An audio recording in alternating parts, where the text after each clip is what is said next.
पुनः स्वागत करूं, अभिनंदन करूं और आप सबने निवेदन करूं कि कांग्रेस पार्टी के पक्ष में हवा है और इंडिया गठबंधन पूरा हिंदुस्तान में सरकार बनेला।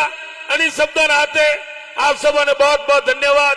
जय हिंद, जय भारत। भाई लोगों, मुख्यमंत्री जी ने आगे और भी जाना है, अपनी मीटिंग भी चलती रहेला। उमेदवार राम जी और हेमा राम जी और तमाम लोग बैठेला। मैं माननीय अशोक गहलोत साहब ने निवेदन करूंगी। यहाँ उपस्थित हमारे वरिष्ठ साथी हेमाराम चौधरी जी, उमेदराम जी बेनवाल, कांग्रेस के लोकप्रिय प्रत्याशी भाई रतन देवासी जी, सूर्य परिहार जी, पद्माराम जी मेघवाल, मदन प्रजापति जी, गोपाराम जी मेघवाल, पंकज प्रताप सिंह जी, मुकुंद सिंह जी राजपुरोहित, प्रधान साहब सरोज चौधरी जी, बालाराम जी चौधरी, प्रियंका मेघवाल, गरिमा राजपुरोहित और रतन खत्री जी, बिकी देवी जी, तमाम उपस्थित हमारे बुजुर्गों, भाइयों और बहनों, नौजवान साथियों, मुझे बहुत खुशी है कि आज आप सब लोग अभी बहुत शादी विवाह के बहुत सारे चल रहे हैं, उसके बावजूद भी आप बता रहे हो। इस बात के लिए मैं आपको बहुत बहुत धन्यवाद देना चाहता हूँ। आपका आना ही ये संकेत है कि आप सबने तय कर लिया किस प्रकार हमारे लोकप्रिय उम्मीदवार राम जी को कामयाब करना है। इनको कांग्रेस अध्यक्ष खड़गे साहब ने, सोनिया गांधी जी ने, राहुल गांधी जी ने बहुत सोच समझ करके आपके बीच भेजा है, इस उम्मीद के साथ में कि आप सबका आशीर्वाद, आप सबका सहयोग, समर्थन और प्यार, मोहब्बत और विश्वास मिलेगा इनको।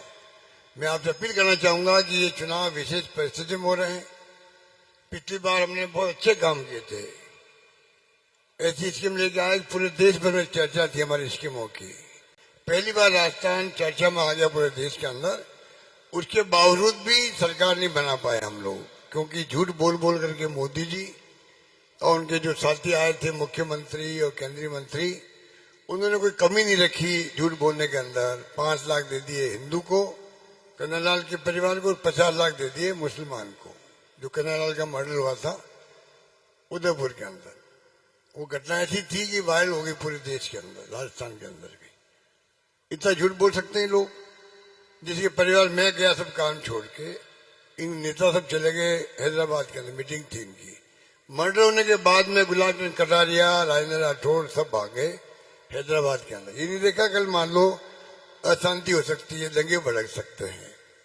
मैं चीफ सेक्रेटरी को, डीजी पुलिस को लेके गया, 2 घंटे मुलजिम पकड़ लिए हम लोगों ने, फिर भी केस ले लिया इन्होंने, एनआई ने ले लिया केस, दिल्ली की सरकार ने। आज तक क्या हुआ किसी को नहीं मालूम। उसका दुरुपयोग किया गया चुनाव के अंदर हमारे खिलाफ में। आप सोच सकते हो, ऐसी घटिया सोच रख कर की राजनीति होती है तो उसका क्या करें। खूब रेप हो रहे हैं, डकैती हो रही, अब हो रहा है। मैंने आंकड़े मंगाए पीएसयू से तो मालूम पड़ा कि इतने रेप, इतनी घटनाएं, आपके डकैती हो रही है राजस्थान के अंदर।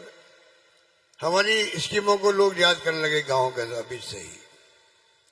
नई सरकार टेकअप नहीं कर पा रही है, लोगों को एहसास होने लग गया।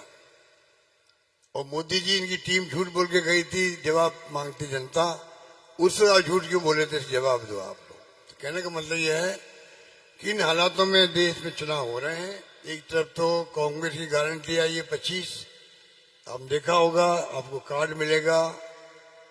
राहुल गांधी की यात्रा थी, भारत जोड़ो यात्रा, उसमें जो लोगों ने सुझाव दिए उनको आधार बना करके ये गारंटी कार्ड आपके सामने रखे गए हैं, जो महिलाओं के लिए है, किसानों के लिए है, नौजवानों के लिए, दलित वर्ग हो, पिछड़ा वर्ग हो, सभी वर्गों के लिए बहुत शानदार 5 न्याय की योजनाएं और 25 गारंटी दी गई है, जिसमें 1 लाख रुपए मिलेंगे महिलाओं को प्रति वर्ष, वो भी गारंटी है।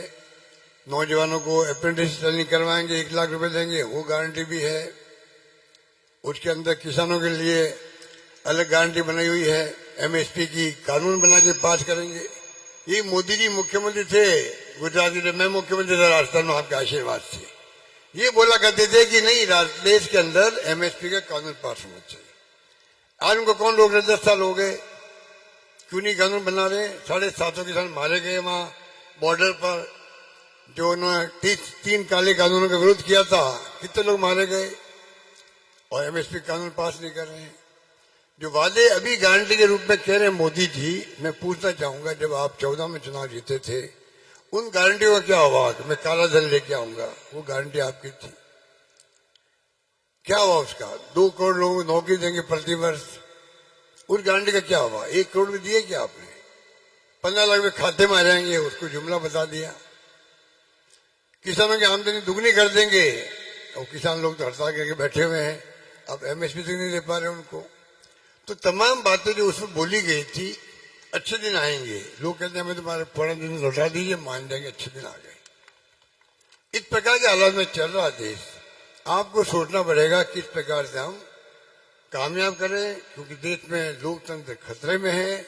ईडी, इनकम टैक्स, सीबीआई के छापे डलवाते हैं, बदनाम करते हैं कांग्रेस नेताओं को, इलेक्ट्रोल बॉन्ड इकट्ठे करते हैं, छापा डालो, चंदा दो और धंधा लो। स्थिति बन गई है देश के अंदर। और करप्ट बता के हमारे नेताओं को दबाव के अंदर लेते हैं। बीजेपी के अंदर अपने पार्टी में वहां वॉशिंग मशीन लगी हुई है, जैसे गए नहीं बीजेपी में और 5 सब होकर निकल गए आदमी, बिल्कुल साफ। ये हालात देश में बना रखे हैं। 2 मुख्यमंत्री जेल में बैठे हुए हैं, दो मुख्यमंत्री जेल में बैठे हुए हैं। अमेरिका, जर्मनी आलोचना कर रहा उसकी, कि आपने कैसे इनको जेल में बैठा दिया? एक चुने हुए प्रतिनिधि है, जेल में बैठा दिया आपने उनको। कांग्रेस खाते बंद कर दिए, 11-12 खाते बंद कर दिए। संयुक्त राष्ट्र संघ बोल रहा है कि जिस पार्टी नेशनल पार्टी है उसके खाते बंद हो गए हैं, एक छोटा व्यापारी होता है खाता बंद हो जाए, वो व्यापार कैसे करेगा? तो पार्टी जो कांग्रेस पार्टी राष्ट्रीय पार्टी है, वो चुनाव में लड़वाएगी अपने उम्मीदवारों को, कैसे प्रचार प्रसार करेगी, कैसे मैदान में जाएगी चुनाव के मैदान में। संयुक्त राष्ट्र संघ आलोचना कर रहा है, उसके माने पूरे दुनिया के अंदर आलोचना हमारी हो रही है। ऐसे हालातों में कैसे लोकतंत्र जिंदा रहेगा, आप सोच सकते हो।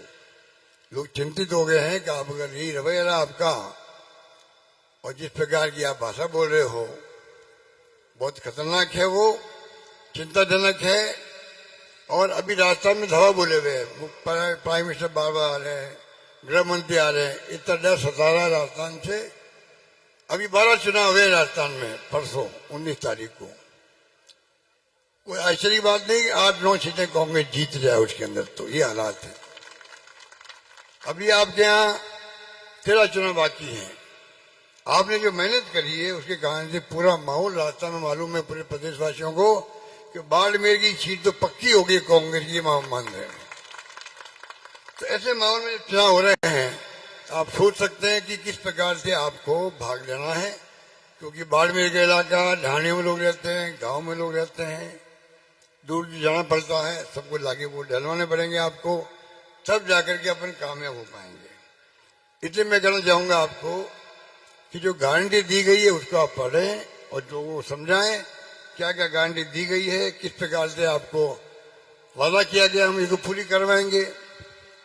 हमने 25 लाख का बीमा दिया था आपको इलाज के लिए, हिंदुस्तान में दुनिया में कहीं नहीं है 25 लाख का बीमा जो हमने दिया। 1 करोड़ लोगों में पेंशन दी थी, बुजुर्गों को, विधवाओं को, निःसज्जनों को 1000 रुपये पेंशन कर दिया, कानून बना दिया, आगे अपना 15% बढ़ता जाएगा। आप सोचिएगा, जो स्कीम हमने दी किसानों के 2000 यूनिट बिजली फ्री कर दी है,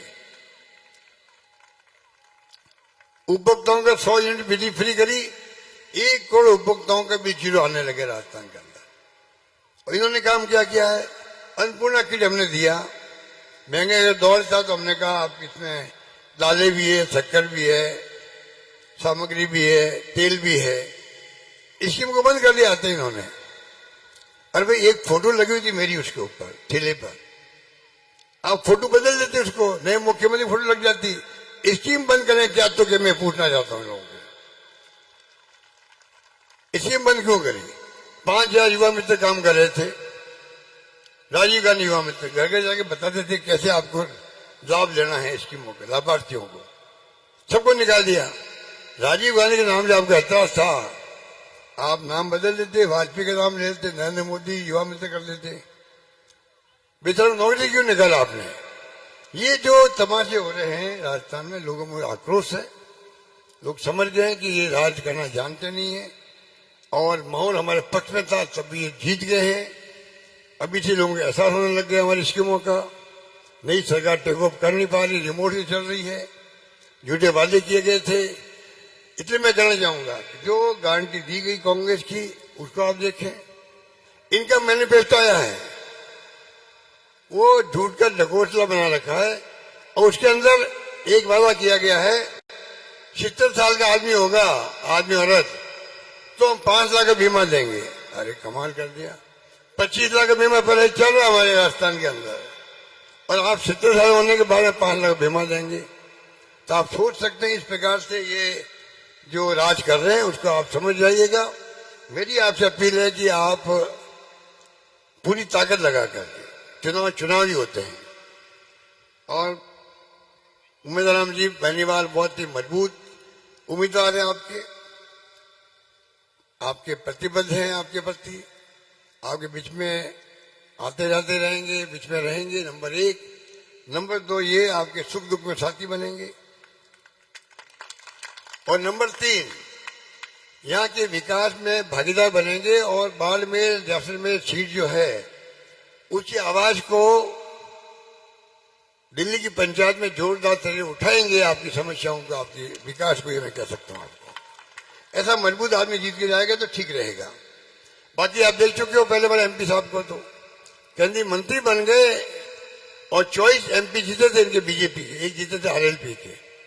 इनको पूछो 24 एमपीओं को, आपने राजस्थान हित में क्या काम किया? एक काम तो बताए।